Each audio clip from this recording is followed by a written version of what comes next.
Everyone, welcome to commerce tutorial. मैं हूं आपकी अपनी होस्ट। आज हम कंटिन्यू करने जा रहे हैं +1 micro economics theory of demand के इंपॉर्टेंट क्वेश्चन। हमारा फर्स्ट क्वेश्चन है difference between quantity demand and changing demand. दोनों में क्या फर्क होता है? सबसे पहले हमारे पास क्या है, क्वांटिटी डिमांड और हमारे पास क्या है, चेंजिंग डिमांड। सबसे पहले इसका पॉइंट क्या होगा, मीनिंग का when there is change in demand, जब हम डिमांड चेंज होती है ड्यू टू प्राइस, दूसरी प्राइस की वजह से, प्राइस के अप एंड डाउन होने की वजह से, उसे हम क्या करते हैं, क्वांटिटी डिमांड है। When there is change in demand due to changing other factors, other factors मतलब इनकम ऑफ कंज्यूमर हो गई, टेस्ट हो गया, प्रेफरेंसेस हो गए, टेक्नोलॉजी होगी, साइज ऑफ पॉपुलेशन हो गया, जितने भी हमारे डिफरेंट पॉइंट्स हैं। सेकंड है हमारे कांस्टेंट्स, इसमें क्या होता है, और क्वांटिटी डिमांड में हम क्या सपोज करते हैं, अदर फैक्टर्स हमारे क्या हो रहे हैं, कांस्टेंट हो रहे हैं। इस केस में हम क्या सपोज करते हैं कि हमारी प्राइस क्या हो रही है, कांस्टेंट हो रही है। देन टाइप्स, क्वांटिटी डिमांड में हमारे पास क्या होता है, extension and construction of demand, और इसमें हमारे पास क्या होता है, increase and decrease in demand. फिर उसके बाद हमारी क्या होती है, मूवमेंट। इसमें जो मूवमेंट होती है यह होती है अपवर्ड्स एंड डाउनवर्ड। इसमें जो मूवमेंट होती है या तो अपवर्ड होती है या हमारी क्या होती है, डाउनवर्ड होती है, अलोंग द सेम हमारी डिमांड करंट। इसमें क्या होती है, या तो हमारी बैकवर्ड हो जाती है टुवर्ड्स द लेफ्ट, या फिर हमारी हो जाती है फॉरवर्ड टुवर्ड्स द राइट, और हम क्या करते हैं, न्यू डिमांड कर पे क्या हो जाते हैं, शिफ्ट हो जाते हैं। फिफ्थ पॉइंट क्या होता है, अल्टरनेटिव नेम। इनका और नाम क्या होता है, मूवमेंट अलोंग सेम डिमांड कर। इसका क्या होता है, शिफ्ट इन डिमांड कर। और उसके बाद नेक्स्ट हमारा कौन सा है, difference between extension of demand and increase of demand. यहाँ पे देखिए एक्सटेंशन और कंस्ट्रक्शन किसमें रहती है, क्वांटिटी डिमांड में आते हैं, इंक्रीज और डिक्रीज किसमें आते हैं, चेंज इन डिमांड। ऐसे ही जब हमने डिफरेंस लिखना है, सबसे पहले हम इनके पॉइंट्स लेंगे।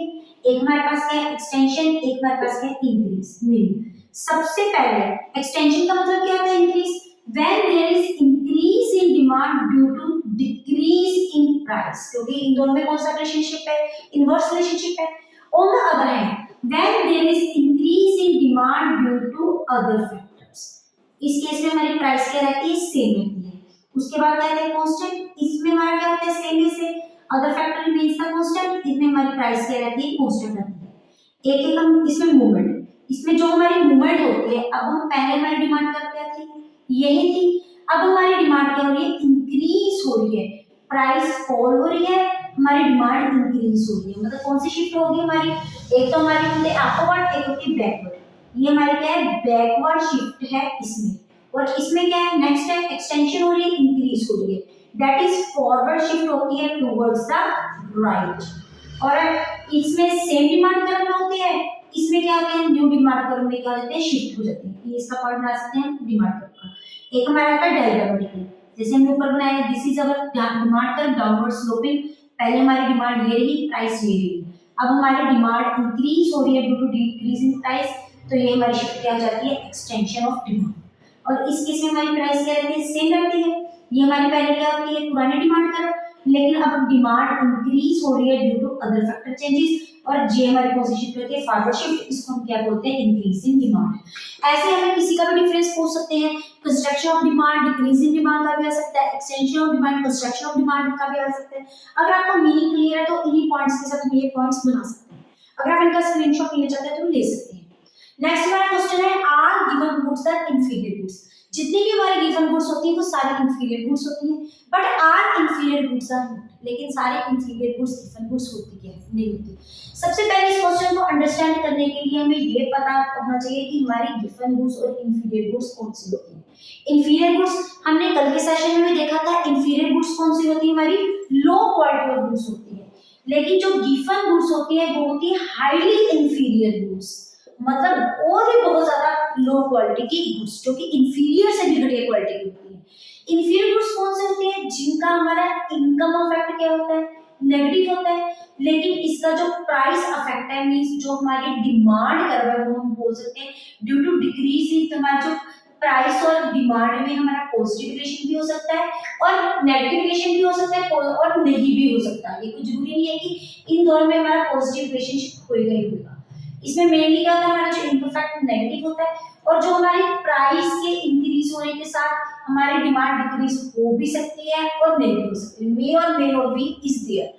लेकिन जो गिवन गुड्स होती है इनमें क्या होता है, ये पक्का है कि हमारा जो हमारा इनकम इफेक्ट है वो क्या होना है, नेगेटिव होना है, और जो हमारा प्राइस इफेक्ट है वो हमारा क्या होगा, पॉजिटिव होगा। मींस प्राइस के इंक्रीज होने के साथ हमारी डिमांड इंक्रीज करेगी, प्राइस के डिक्रीज होने के साथ हमारी डिमांड क्या करेगी, डिक्रीज करेगी। इट मींस हम ये देख सकते हैं जो इसका फीचर है इंफीरियर गुड्स का, इनकम इफेक्ट नेगेटिव है तो है, लेकिन ये उस वहां पे एप्लीकेबल नहीं है। इट मींस जितनी भी हमारी गिवन गुड्स है वो इंफीरियर गुड्स हो सकती है, क्योंकि जो हमारी इंफीरियर गुड्स की एक क्वालिटी होती है that is income effect is negative, वो तो उसमें प्रेजेंट है ही है। फिर जब इनकम किसी भी क्वांटिटी में अगर हमारा इनकम इफेक्ट नेगेटिव होगा तो वो गिवन गुड्स हो जाएंगी, लेकिन आर गिवन गुड्स हमारे इंफीरियर गुड्स नहीं हो, सॉरी आर इंफीरियर गुड्स हमारी गिवन गुड्स नहीं हो सकती, क्योंकि गिवन गुड्स की एक जरूरी है कि उसका जो प्राइस इफेक्ट है between the price and demand, जो हमारा रिलेशनशिप पॉजिटिव होना जरूरी है, जो कि इंफीरियर गुड्स में हो भी सकता है और नहीं भी हो सकता। वैसे भी जो इंफीरियर गुड्स होती है वो लो क्वालिटी की होती है, और जो गिवन गुड्स होती है वो हाईली लो क्वालिटी की होती है। हमारा नेक्स्ट क्वेश्चन है, what is the relationship between goods X and Y. हमें गुड्स ऑफ एक्स और वाई का रिलेशनशिप बताना है डायग्राम की हेल्प से। If with the fall in the price, अगर हमारी प्राइस के फॉल होने के साथ ज्यादा डिमांड इंक्रीज हो रही है, ज्यादा डिमांड डिक्रीज हो रही है, इट मींस एक केस में हमारी क्या हो रही है, हमारी अगर प्राइस इंक्रीज हो रही है कि डिक्रीज हो रही है, अगर हमारी प्राइस फॉल हो रही है तो डिमांड हमारी क्या हो रही है, इंक्रीज हो रही है। मतलब ये कौन सी गुड्स होती है हमारी, सब्स्टिट्यूट नहीं, ये हमारी कौन सी गुड्स हो चुकी है, ये हमारी हो चुकी है कॉम्प्लीमेंट्री गुड्स, जो एक दूसरे को क्या करते हैं, कंप्लीट करती है। प्राइस फॉल, पेट्रोल की प्राइस फॉल हुई तो कार की डिमांड हमारे पास क्या होगी, इंक्रीज होगी। दूसरी है, अगर प्राइस के फॉल होने के कारण जब एक की प्राइस फॉल हुई तो दूसरे की डिमांड कम हो जाती है, जे कौन सी हमारी गुड्स होती है, सब्स्टिट्यूट गुड्स होती है। इट मींस जिस केस में हमारी जो डिमांड इंक्रीज हो रही है वो हमारी कौन सी गुड्स है, सबसे पहले आपको पता होना चाहिए कॉम्प्लीमेंट्री गुड्स, और जिस केस में हमारी डिमांड फॉल हो रही है वो कौन सी गुड्स है, हमारी सब्स्टिट्यूट गुड्स। सबसे पहले हमने यही बताना है, ये आइडेंटिफाई करना है कि सबसे पहले हमारी गुड्स कॉम्प्लीमेंट्री गुड्स है कि सब्स्टिट्यूट गुड्स है। उसके बाद हमारा जो डायग्राम का इफेक्ट है that will remains the same. अब कॉम्प्लीमेंट्री गुड्स का मीनिंग वही रहता है व्हिच कंप्लीट ईच अदर, चाहे जो कौन से होते हैं जॉइंटली डिमांडेबल गुड्स होती है। सब्स्टिट्यूट गुड्स कौन से होते हैं, जिसको हम इंटरचेंजेबली यूज कर सकते हैं। जब पहला हम पॉइंट दे रहे हैं, इस केस में हमारी जो प्राइस ऑफ जो कार है that will remains the fixed, क्योंकि हमने प्राइस किसकी लेनी है, पेट्रोल की लेनी है, और कार की हमने क्या लेनी है, डिमांड लेनी है। इसलिए जो हमारी कार की प्राइस है that will remains the fixed. जो हमारी डिमांड कर रहा है वो कौन सी स्लोप है, डाउनवर्ड स्लोपिंग है, दैट इज डीडी। और उस केस में 0x एंड y, इसमें डिमांड किसकी शो कर रहे हैं, कार की शो कर रहे हैं, इसमें प्राइस में किसकी शो कर रहे हैं, कार की कर रहे हैं। सपोज करो इन द मीन टाइम हमारी प्राइस ऑफ पेट्रोल क्या होगी, फॉल होगी, जिसके पहले हम इनिशियली देखेंगे। जो हमारी इनिशियली है हमारी प्राइस कितनी है, ओपी है, ये भी हमारी ओपी प्राइस, और इस केस में हमारी डीडी डिमांड कर रहा है और हमारी डिमांड ऑफ कार कितनी है, ओडी है। इवेंचुअली प्राइस क्या होगी, पेट्रोल की क्या होगी, डिक्रीज होगी, जिसके कारण हमारी जो डिमांड क्या होगी, इंक्रीज होगी, जिसके कारण जो हमारी डिमांड करेगा वो क्या हो जाएगी, फॉरवर्ड शिफ्ट कर जाएगी इंक्रीज होने के कारण towards the D1 and D1। जब ये आगे शिफ्ट कर गई तो हमारी डिमांड इंक्रीज हो जाएगी from OD to OD1 shift हो जाएगी। मींस इतने का इंक्रीमेंट हमारे डिमांड कर्व में हो जाएगा। ये किसका इफेक्ट है, कॉम्प्लीमेंट्री गुड्स का। दूसरी हम बनाएंगे सब्स्टिट्यूट गुड्स, ये है हमारी कॉम्प्लीमेंट्री गुड्स। अब हमारी क्या आ जाती है, सब्स्टिट्यूट गुड्स। डायग्राम सारे के बिल्कुल सेम है, बस आपको बेसिक जो उसकी वर्डिंग दी हुई है उसके मीनिंग से कैप्चर करना है कि ये कौन सी गुड्स है। डायग्राम बस हमने यही देखना है, अगर डिमांड इंक्रीज हो रही है तो हमने फॉरवर्ड जाना है, अगर डिमांड डिक्रीज हो रही है तो हमने बैकवर्ड जाना है। डायग्राम हर एक का सेम है, बट आपको मीनिंग नेचर समझनी है कि ये क्वेश्चन की नेचर में क्या बता रहे हैं। सेम वैसे प्राइस स्टार्टिंग में बिल्कुल सेम है। प्राइस जो हमारी हम किसकी ले रहे हैं, यहाँ पे हम टी की प्राइस रिड्यूस कर रहे हैं और कॉफी की डिमांड को हम क्या कर रहे हैं, कम कर रहे हैं। इट मींस जो हमारी कॉफी की प्राइस है that will remain the same, और नीचे हमारी OX है, ये हमारी OY, और यहाँ पे हमारी जो कॉफी की ये हम क्या ले रहे हैं, डिमांड ले रहे हैं। ठीक है, सपोज करो इनिशियली जो हमारी OP हमारी क्या है, प्राइस है, इस केस में हम डिमांड करनी जगह डाउनवर्ड्स होगी। DD हमारी क्या है, डिमांड कर रहे हैं, इस केस में कॉफी की डिमांड क्या है, हमारी OQ। इन द मीनवाइल जो प्राइस फॉल हुई है किसकी, टी की। तो लोगों ने क्या करना शुरू कर दिया, they will substitute T for the coffee. उन्होंने कॉफी की जगह क्या परचेज करनी शुरू कर दी, टी परचेज करनी शुरू कर दी, जिसके कारण हमारी डिमांड ऑफ द कॉफी क्या होगी, कम होगी, जिसके कारण वो क्या शिफ्ट हो जाएगी, backward shift towards the left. जब वो backward shift towards the left होगी तो हमारी न्यू डिमांड कर्व क्या होगी, that is our D1 and D1, जिसके कारण हमारी डिमांड OK1 मतलब रिड्यूस होगी फ्रॉम OK टू OK1। ये रहा उसका इफेक्ट दोनों डायग्राम्स का। नेक्स्ट हमारा क्वेश्चन है, how is the demand for the commodity affected by change in the price of related goods.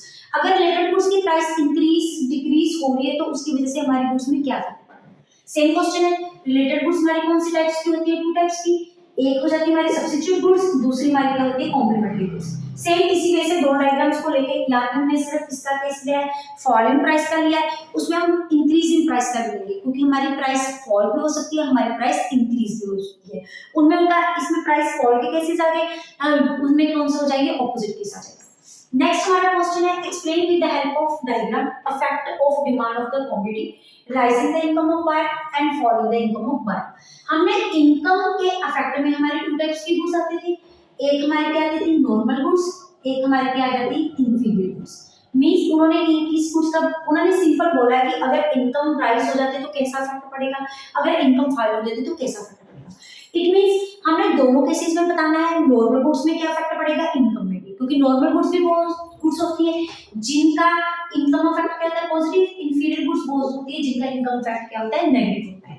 Same diagram, कोई भी फर्क नहीं, diagram will remain the same, बस हमें ये देखना है कि नॉर्मल गुड्स में कैसा होगा और हमारी इंफीरियर गुड्स में कैसा होगा। सबसे पहले हमारी क्या है, नॉर्मल गुड्स। और नॉर्मल गुड्स कौन सी होती है, when income increases demand also increases, when income decreases demand also decreases. बस इस माइंड को अपने माइंड में रखना है, simple O X and Y। इधर हमने क्या लेनी है, प्राइस लेनी है, इसमें हमने क्या लेनी है, डिमांड लेनी है। नॉर्मल गुड्स में सबसे पहले लेंगे, price will remain the same, ये तो हम ऑलरेडी देख चुके हैं क्योंकि इसमें क्या है, इनकम लेते हैं। अब जो स्टार्टिंग में हमारी डिमांड कर क्या है, that belongs to be DD, ये हमारी डिमांड कर रहा है, इनिशियली हम ले रहे हैं, हमारी डिमांड कर क्या है, DD है। और इस केस में हमारे बाय गुड्स की जो डिमांड है वो हमारी क्या है, O1, ठीक है। उसके बाद पहले हम इनकम को इंक्रीज करेंगे, जैसे ही हमारी इनकम इंक्रीज होगी डिमांड इंक्रीज हो रही है, जब डिमांड इंक्रीज हो रही है वो कौन सी हो जाएगी, हमारी फॉरवर्ड शिफ्ट हो जाएगी टुवर्ड्स द राइट साइड। तो उस टाइम पे ये शिफ्ट होके कहां पे आ जाएगा, D1 और D1 पे। जब डिमांड पे D1 पे आ जाएगी तो हमारी डिमांड इंक्रीज होकर क्या हो जाएगी, OY1। नेक्स्ट केस है सिंपल, अगर हमारी डिमांड डिक्रीज हो रही तो इनकम डिक्रीज और डिमांड क्या है, डिक्रीज हो रही, जिसके कारण हमारी डिमांड का कहां पे शिफ्ट हो रही है, backward shift towards the left. वो हमारी क्या हो जाएगी, D2 एंड D2 हो जाएगी शिफ्ट। अब D2 शिफ्ट होगी, इसके कारण जो हमारी डिमांड है वो कम होगी, कितनी हो जाएगी, OY। बस ये हो गया हमारी नॉर्मल गुड्स का इफेक्ट। दूसरा हमारी क्या है, इंफीरियर गुड्स। इंफीरियर गुड्स कौन सी होती है, इनकम के इंक्रीज होने के साथ डिमांड कम हो जाती है, इनकम के कम होने के साथ डिमांड हमारी क्या जाती है, बढ़ जाती है। अब क्या है, ऑपोजिट डायग्राम हो जाएगा। Same diagram, there will be no change, बस मीनिंग के हिसाब से हमें इधर शिफ्टिंग कर देनी है। O पे हमारी प्राइस है, DD हमारी इनिशियल क्या है, डिमांड। अब सपोज करो इनकम इंक्रीज हो रही है, डिमांड हमारी क्या हो रही है, डिक्रीज हो रही है, तो वो कौन सी शिफ्ट आ जाएगी, हमारी बैकअप शिफ्ट आ जाएगी टुवर्ड्स द लेफ्ट। और वो इसको हम किसके साथ डिनोट करेंगे, D1 के साथ हम क्या कर देंगे, डिनोट कर देंगे। तो हमारी डिमांड कितनी रह जाएगी, दैट इज OY1, मतलब वो भी क्या हो जाएगी, डिक्रीज हो जाएगी। अब इनकम डिक्रीज हो रही है तो डिमांड हमारी क्या है, इंक्रीज हो रही है, जिसके कारण वो शिफ्ट कौन सी हो जाएगी, हमारी फॉरवर्ड शिफ्ट। अब फॉरवर्ड शिफ्ट टुवर्ड्स द कहां पे हो जाएगी, हमारी राइट साइड हो जाएगी। तो वो कहां पे हो जाएगी, D2 पे। ये हो हमारी D2 और D2, जिसके कारण हमारी जो डिमांड है वो इंक्रीज होके हमारी क्या हो जाएगी, OY2। सिंपल, अगर आपको मीनिंग क्लियर है तो आप जैसा मर्जी डायग्राम ड्रा कर सकते हैं। अगर आप इनका स्क्रीनशॉट लेना चाहते हैं तो आप ले सकते हैं। इसी के साथ हमारा ये थ्योरी ऑफ डिमांड का चैप्टर कंप्लीट होता है। वीडियो अच्छी लगे इसको लाइक करें, ज्यादा से ज्यादा शेयर करें ताकि मैक्सिमम स्टूडेंट्स के पास इसका बेनिफिट पहुंच सके। चैनल को सब्सक्राइब करना ना भूलें। Thank you, have a nice day.